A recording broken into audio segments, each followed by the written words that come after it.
మాటతో నాపై నాకే ఏదో తెలియని నమ్మకం వచ్చింది. నీ స్ఫూర్తితో ఎంతో ఎంతో సాధించాలని తపనే పెరిగింది. నీ చెలిమితో ఊహల్లో నా ఊరిస్తున్నా గెలుపే అందింది. ఆ గెలుపుతో నిస్పృహలో నా నిదురిస్తున్నా మనసే మురిసింది. ఆ మనసు అలిసిపోరాదని ఈ చెలిమి నిలిచిపోవాలని ఇలా బ్రతుకును గెలవాలని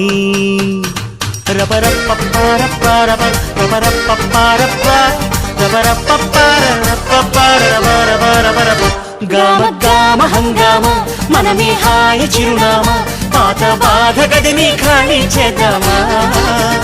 గామ గామ హంగామ కష్టం ఖర్చు పెడదామా కొత్త సంతోషం జమ చేద్దామా.